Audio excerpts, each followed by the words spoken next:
My wife said, "My ex is joining us for Christmas dinner. Be mature about it." I nodded calmly. What she didn't know was that I'd already invited his fiancée too. The moment those words left Vanessa's mouth 2 weeks before Christmas, I felt something shift in our marriage. We were standing in our kitchen, me stirring pasta sauce while she scrolled through her phone like she'd just mentioned picking up milk from the store instead of dropping a nuclear bomb on our holiday plans. "Marcus is going through a rough time," she continued, still not looking up from her screen. "His family's all back in Seattle, and he doesn't have anyone here for the holidays. I already cleared it with your mom." I set down the wooden spoon slowly, processing multiple violations in that single statement. First, she'd invited her ex-boyfriend to my family's Christmas dinner. Second, she'd done it without consulting me.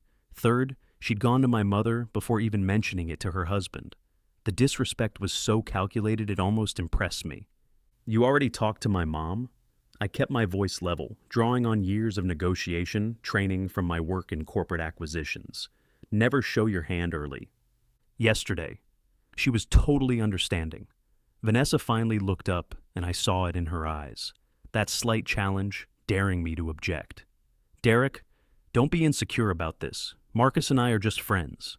I need you to be mature about it. Be mature." Like I was a child having a tantrum instead of a husband whose wife had just made a unilateral decision about our family holiday. I nodded slowly, filing away every detail of this conversation. In my line of work, you learn that when someone accuses you of being immature or insecure for having boundaries, they are usually hiding something. "Of course," I said, returning to stirring the sauce. "He can come." She smiled, pleased with my apparent compliance. "I knew you'd understand. You're the best." That night, after Vanessa fell asleep, I did what any strategic thinker would do when presented with suspicious behavior. I investigated. Her phone was charging on her nightstand, and her passcode hadn't changed since she'd given it to me last year during her surgery recovery. What I found in her messages with Marcus made my 3 years at McKinsey look like amateur hour compared to the strategic operation I was about to launch. 2 months of daily texts, nothing explicitly sexual, but the emotional intimacy was undeniable. Complaints about me, about our marriage, about how things were different with Marcus. The message that sealed their fate was from 3 weeks ago. Marcus had written, "I miss what we had. Everything was simpler then." Vanessa's response, "I know. Sometimes I wonder what would have happened if we'd tried harder." I screenshot everything, sent it to my personal cloud storage, and deleted the evidence of my reconnaissance. Then I opened Instagram and started my real investigation. Marcus's profile was public, and what I found was fascinating. 4 months ago, he'd gotten engaged to a woman named Claire. Their Thanksgiving photo was captioned, "Grateful for this woman and our future together." There was no mention of any breakup, no signs of going through a rough time. My wife had lied, Marcus had lied. And Claire, the innocent fiancée, had no idea her partner was planning to spend Christmas with his ex-girlfriend. I spent the next hour researching Claire through publicly available information. She worked as a pediatric nurse at Children's Hospital, had a master's degree from Northwestern, and from her social media presence, seemed genuinely kind and accomplished. She deserved to know what was happening. Creating a burner Instagram account took 5 minutes. My message to Claire was carefully crafted, professional, factual, and devoid of emotion. "Hi Claire, you don't know me, but I'm married to Marcus's ex-girlfriend Vanessa. She's invited him to spend Christmas with our family, and I thought you should know since it appears you're engaged. If you'd like to discuss this, here's my number." Claire called within an hour. Her voice was shaky but determined. "He told me he was going to a work colleague's holiday party. I had no idea about any of this." "I'm sorry you're finding out this way," I said, meaning it, "but I thought you deserved the truth. What exactly is happening at this Christmas dinner?"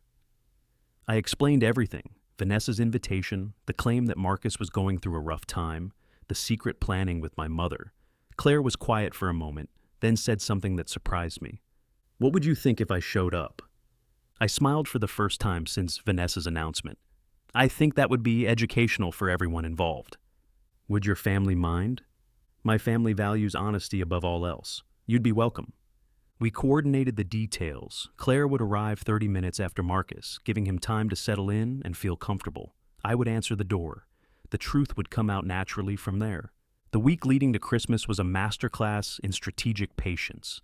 Vanessa was practically glowing with anticipation, constantly texting Marcus about logistics, discussing what food to bring, even suggesting we buy him a gift.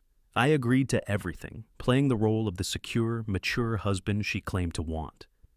"You're being so great about this," she said on Christmas Eve, kissing my cheek. "I know it's a little weird, but it means a lot that you're being so understanding." "I just want you to be happy," I replied, which was technically true. I did want her to be happy, just not at the expense of our marriage's integrity.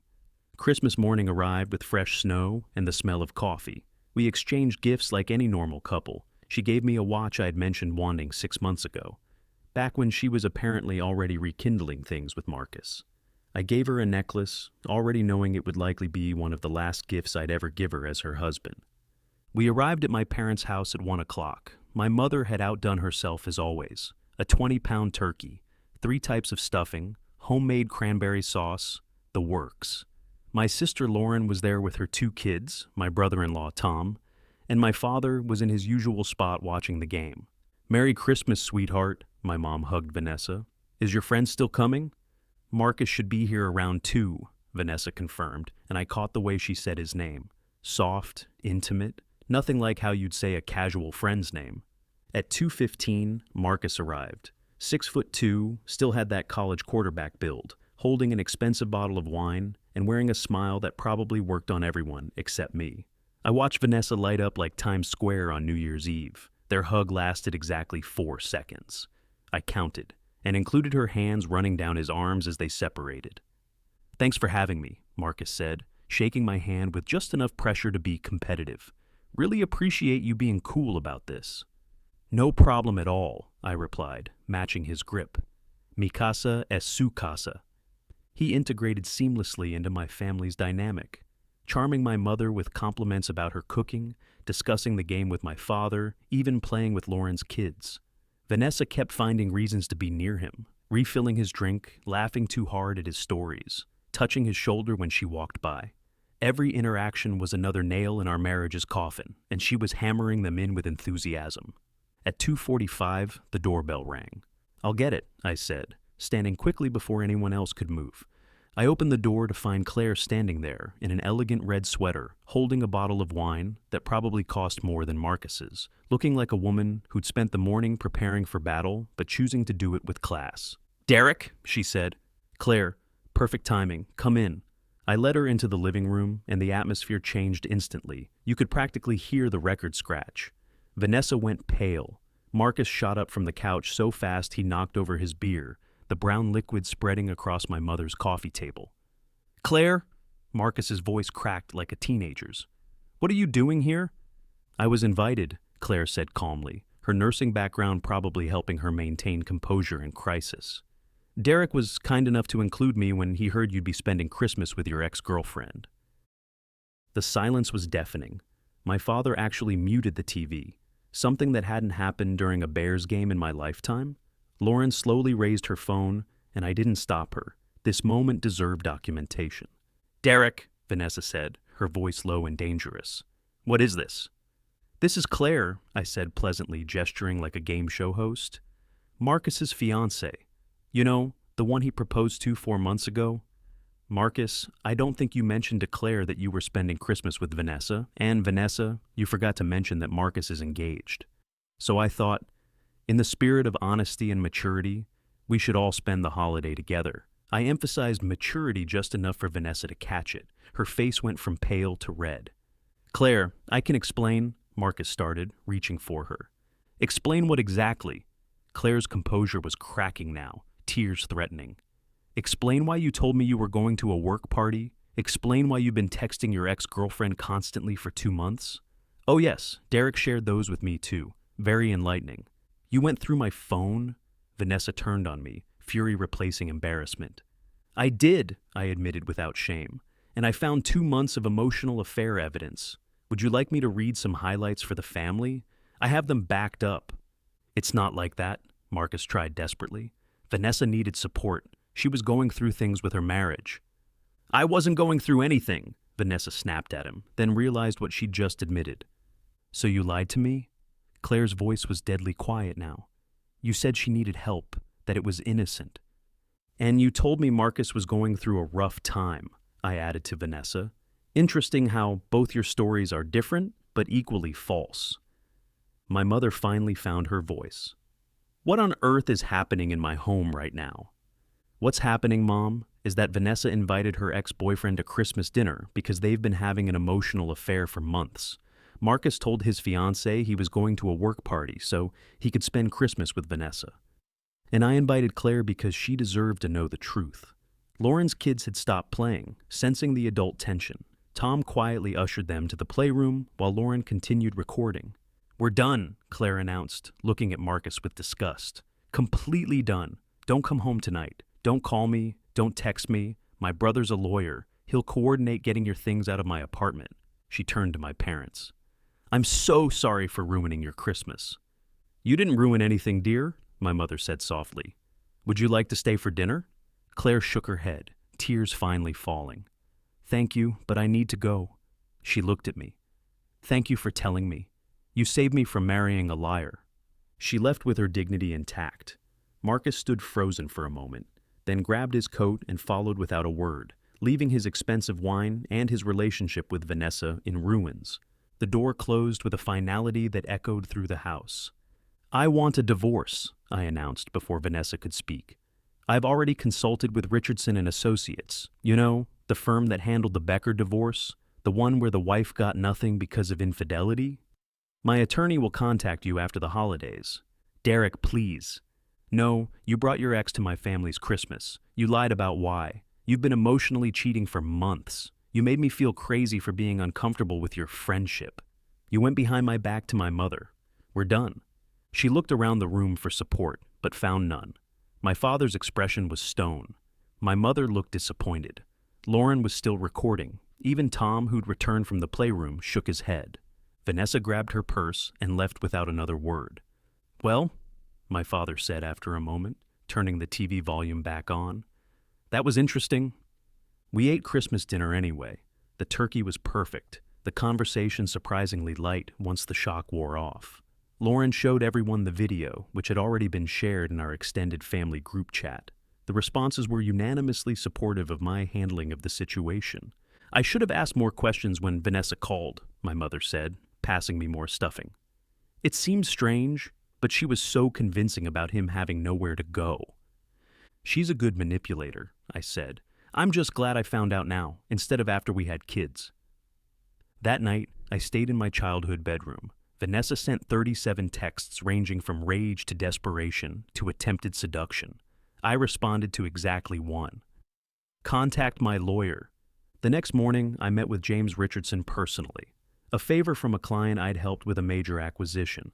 James reviewed the evidence I'd collected. The screenshots, documentation, showing I'd paid 70% of our household expenses, despite us supposedly splitting things equally, proof that the down payment on our condo came entirely from my year-end bonus.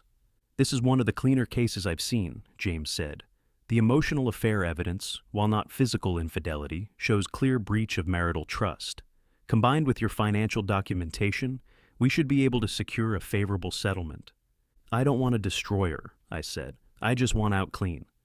We'll aim for 60-40 on the assets. You keep your retirement accounts and investments untouched. She takes her car and personal property, fair but firm. Within a week, Vanessa was served. She'd moved in with her sister and tried rallying mutual friends to her defense. The problem was, I had receipts, literally and figuratively. Most of our friend group had seen the texts, heard about the Christmas ambush, and made their own judgments. Claire reached out 2 weeks after Christmas. We met for coffee at a quiet place downtown. I wanted to thank you again, she said, looking healthier than she had on Christmas. I've been in therapy, processing everything. My therapist said what you did took courage. It was the right thing to do, I said. You deserve the truth. Marcus has been bombing my phone. Apparently Vanessa blamed him for ruining her marriage, and he blamed her for ruining our engagement. They're not speaking anymore. Poetic justice, she laughed, the first genuine laugh I'd heard from her. My friends think I should date you as revenge. That would be a terrible idea, I said, smiling. We both need time to heal from this. Agreed. But maybe someday we could be friends. It's weird, but you're the only person who really understands what this feels like. I'd like that. We stayed in touch, checking in every few weeks. Not romantic, just two people who'd been through similar betrayals, supporting each other's healing. The divorce proceeded smoothly. Vanessa initially tried to contest the asset division, but when James mentioned we could pursue fault-based divorce with the evidence we had, she backed down.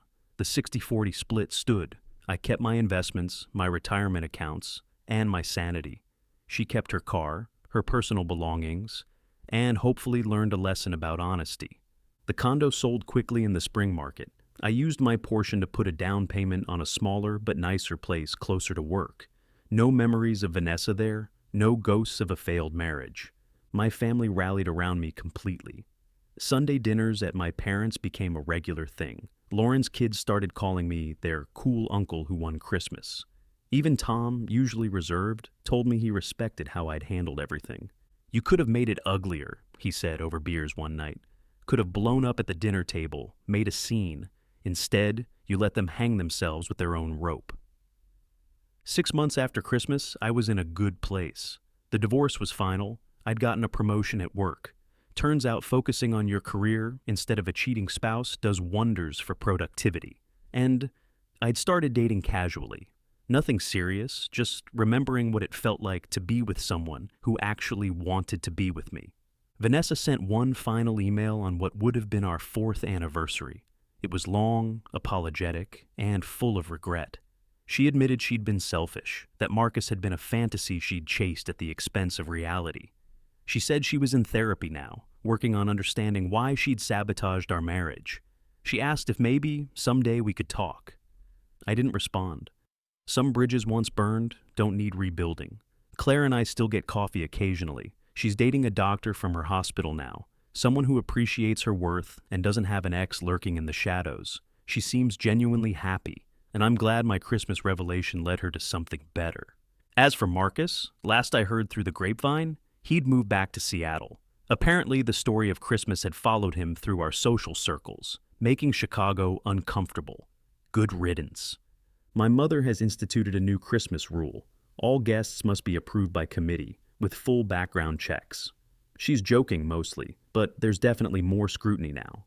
This year's Christmas was peaceful, drama-free, and actually enjoyable. "Remember last year?"